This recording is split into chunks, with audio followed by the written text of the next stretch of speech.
Greetings to all Africans. This is King Etchu, and the Pan-Africanist from Southern Cameroon.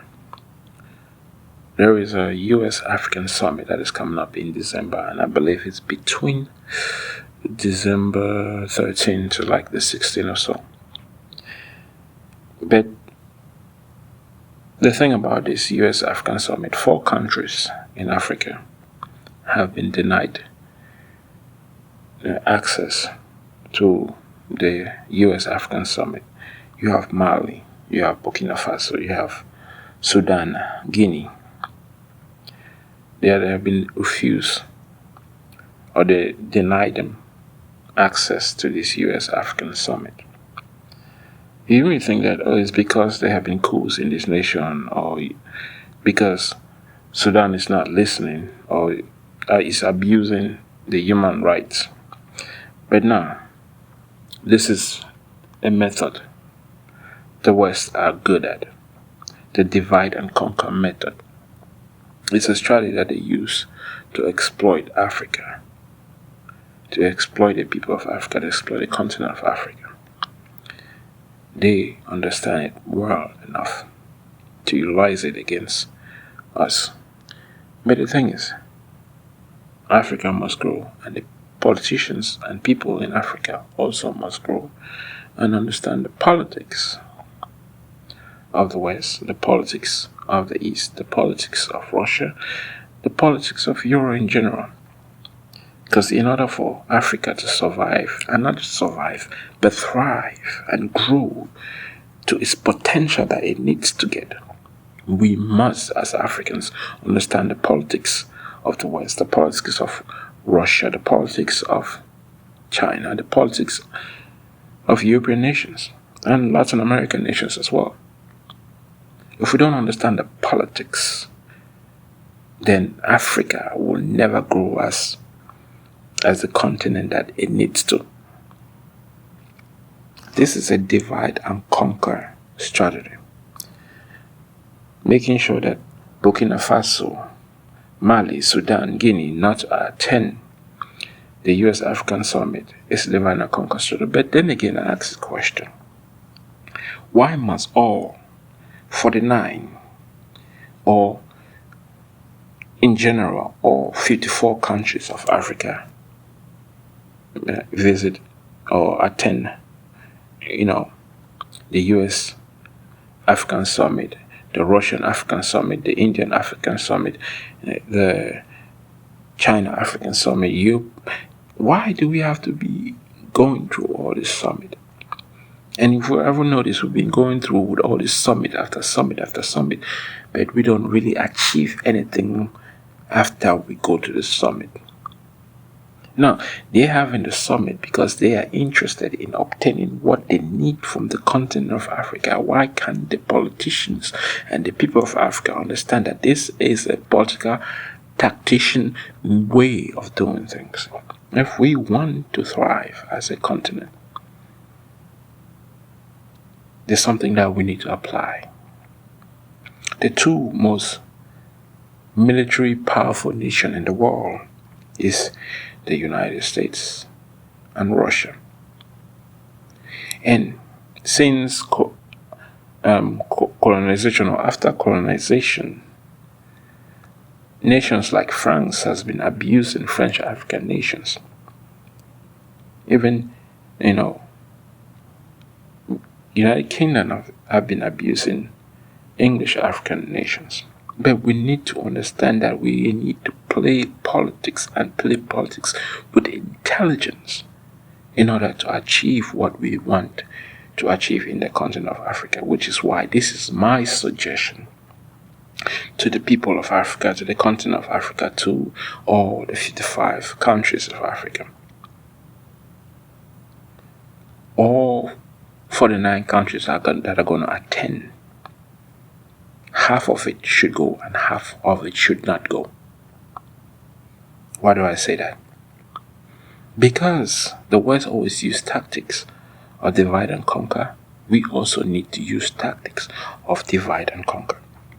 We need to split the continent from a pro-West, half pro-West and half pro-Russia. We don't really need to be pro-China, because from my personal observation, China is a nation that cannot take upon the United States. China needs the support of the United States, so they cannot fight the United States. And the only nation that's powerful enough to say and do is Russia. And you must respect Russia for that. And even the United States also know and respect Russia for that, which is why whatever they have to go through, at the end they will have a discussion of how to go forward. So if Africa wants to grow as the gigantic continent that it is, to be a powerful continent, we have to look at politics from a different perspective. We need to grow our political IQ and understand how politics works. Because let me tell you something, that 49 countries that are going to the US African Summit, half of them will not even get what they need to help their nations. Only few nations would get what they need. And at the end, US will benefit from what they won from the continent of Africa. So this is the politics that Africa needs to play and needs to learn and adapt. Especially French African nations in the Sahel region, countries like Burkina Faso, Chad, the Gambia, Maurice, Mali, Niger, Nigeria, Senegal, those countries that are part of the Sahel, they need to become pro-Russia. In other words, anything French must be gone. They need to become pro-Russia and work with Russia. We need at least 25 to 29 countries in Africa to be bold enough to work with Russia. Africa must become, half of Africa must become pro-Russia and half of Africa must become pro-West. That is the only way we will be able to build. And why do I say this? Because Russia is such a powerful nation that there's always going to be this hegemony between US and Russia.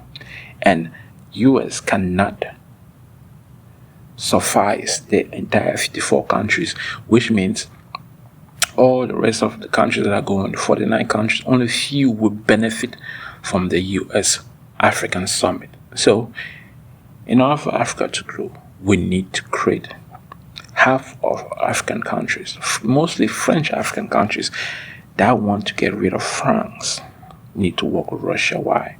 Because we have the support of Russia, then we will also have the support of China.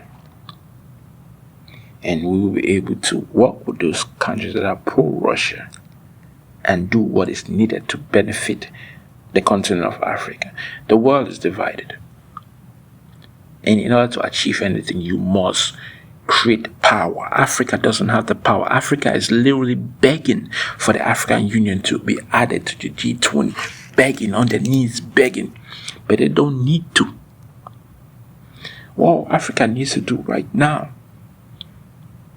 we need 25 to 29 countries, all French African countries, like Central Africa that is working with Russia, like Mali that is working with Russia, like Algeria that is also working with Russia. We need all French African countries to work with Russia. That way we get rid of France. When we get rid of France, France doesn't have influence in the continent of Africa. That's going to weaken the Western power. The United Kingdom is already weakened. And you see, Scotland wants to get out of the UK Union. They don't want to be part of it. And when that happens, Wales will also get out. That will weaken the union of UK. And they won't have power to do much in the continent of Africa. And then we also have to make sure we get rid of the military bases of the United Kingdom out of Africa, just like we're trying to get rid of the French military bases out of Africa. Because this is something that we must do, not just for the continent but for the true future of the continent of Africa and the people of Africa. And if we can do that, well, one step closer. Is this going to be easy? No.